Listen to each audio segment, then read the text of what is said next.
esses primeiros itens é para vocês irem começando a entender como é que as coisas funcionam, começando a absorver a ideia. Lá na frente, quando eu falar de astrologia tropical e de astrologia eclíptica e de aspectos, nós vamos começar a entrar no detalhe do detalhe e fazer cálculos, tá? Porque astrologia é raciocínio lógico e matemática, tá? Então, agora vocês não precisam ficar preocupados. Ai, mas eu tenho o Sol em Gêmeos e está na casa X e como é que as coisas funcionam? Aos poucos a gente vai entrar em tudo isso. Vocês primeiro precisam ter noção das coisas para a gente começar, né? É o que eu sempre falo. Vamos aprender a andar para depois aprender a correr, tá?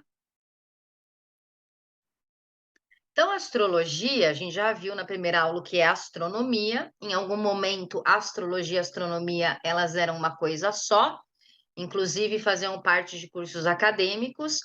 E em algum momento teve a divisão, porque a astrologia é uma pseudociência, né? Porque não se comprova, e a astrologia. E a astronomia, ela sim, né? É uma ciência.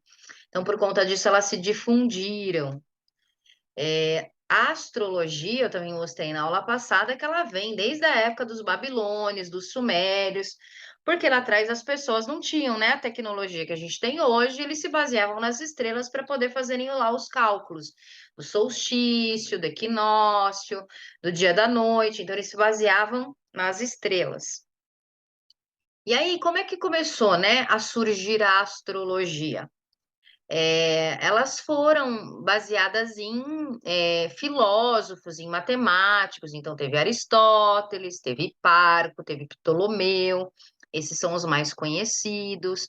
Eles começaram a olhar os céus, a fazer lá as confabulações nas cabeças deles, né, de observação dos céus, e foram definindo convenções. Essa palavra é muito importante, porque a astrologia ela é feita de convenções, de métodos. Então, uma pessoa começou a analisar o céu, começou a criar uma metodologia, uma convenção, e daí surgiu a astrologia. Como eu expliquei, a astrologia ela pode ser ela tem vários ramos. Tem a astrologia tradicional ocidental, que é a que a gente vê hoje aqui no Brasil. Tem a astrologia védica ou a sideral. Tem a astrologia eclíptica. Tem a astrologia kármica. Tem várias astrologias. E não quer dizer que uma está certa, a outra está errada. Não é isso. Cada astrologia, ela definiu o seu próprio método e a sua própria convenção. Então, elas não se complementam, elas são diferentes por conta dos métodos e convenções que foi determinado por um número X de pessoas, filósofos, matemáticos, em algum momento do tempo na história, tá? Então, Aristóteles, ele trouxe a ideia dos quatro elementos: o fogo, a terra, o ar e a água. Por isso que os signos são Touro, Virgem e Capricórnio é terra. Áries, Leão e Sagitário é fogo. Gêmeos, Libra e Aquário é ar, e Câncer, Escorpião e Peixes é água. Então, quando a gente fala dos elementos, foi Aristóteles que definiu essa regrinha, essa convenção de separar os signos em quatro elementos. E Parco, ele que descobriu lá a questão da precessão dos equinócios. Lembra que eu expliquei na primeira aula que a Terra ela tem um movimento de rotação, tem um movimento de rotação e tem um movimento de precessão. E esse movimento de precessão é o que define aquela linha da eclíptica, é o que define o caminho que o céu percorre ao longo do ano, visto aqui da Terra, né? E que define, né, os solstícios, os equinócios. Então, o que que é solstício e equinócio? Primavera, verão, outono e inverno. Também é através dos equinócios, né, da precessão, que lá na frente eu vou explicar, que existe um negócio chamado nó do sul e nó do norte, cabeça do dragão e cauda do dragão, que mostram o que a gente trouxe das vidas passadas e o que a gente veio fazer nessa vida, basicamente, tá? Isso eu vou explicar com mais detalhes lá na frente. Por enquanto, compreendam que os elementos quem trouxe foi Aristóteles e que essa coisa de precessão dos equinócios, solstícios, nó do sul, nó do norte, quem trouxe foi Hiparco. E aí o Ptolomeu foi ele que catalogou as 48 constelações, que ele criou livros, né, que é o Tetrabiblos. Dentro desse livro tem o Almagesto, que é onde ele começou a fazer o que os astrônomos fazem hoje. Então ele começou a mapear o céu, percebeu que tinham estrelas que faziam desenhos, aí cada agrupamento de estrelas ele denominou como uma constelação, e ele foi compilando tudo isso em livros. O Ptolomeu contribuiu muito para a astronomia. O Aristóteles e o Hiparco contribuíram muito para a astrologia, tá? Então, esse livro do Ptolomeu, que é o Tetrabiblos, ou que tem dentro dele o Almagesto, que é o mais conhecido dos livros dele, é o que deu por base a formação tanto da astronomia quando cataloga o céu, quanto da própria astrologia na sua essência.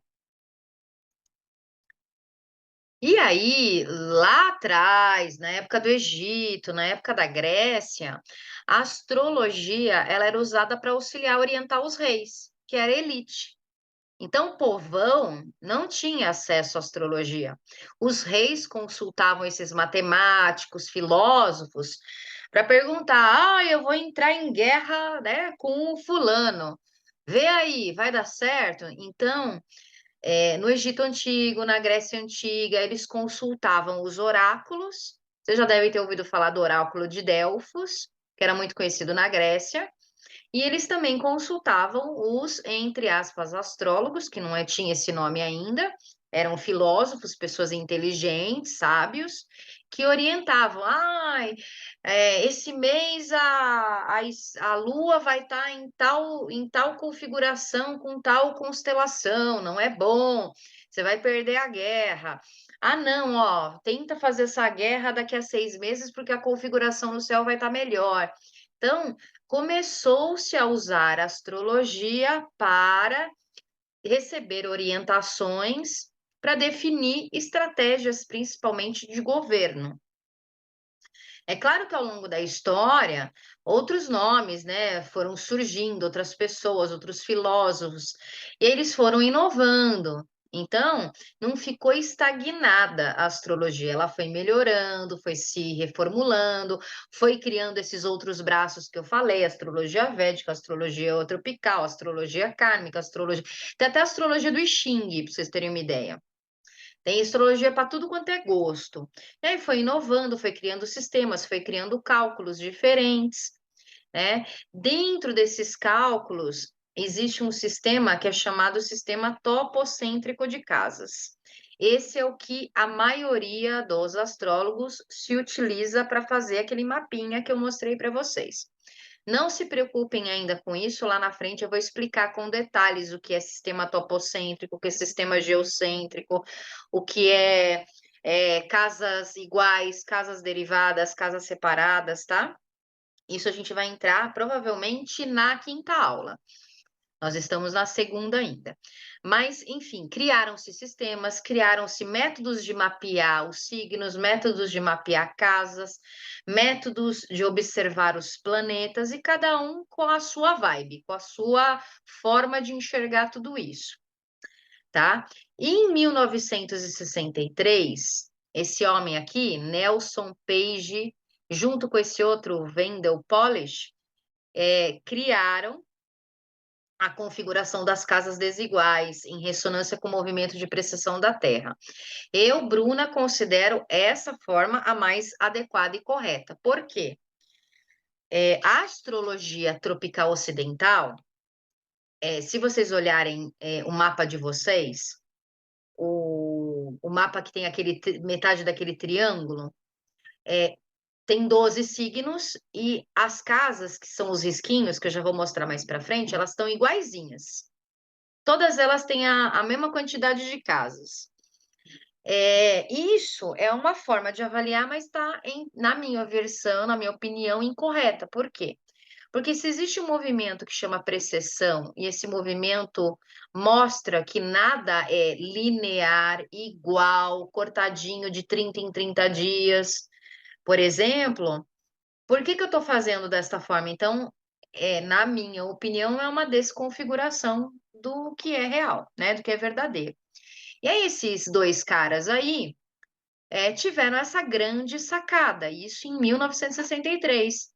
Eles olharam e falaram: "Pô, por que que eu vou colocar as casas tudo igual, se eu sei que lá no céu as coisas, né, começam os signos começam e terminam em épocas diferentes, em formas diferentes, em quantidades de tempo diferentes.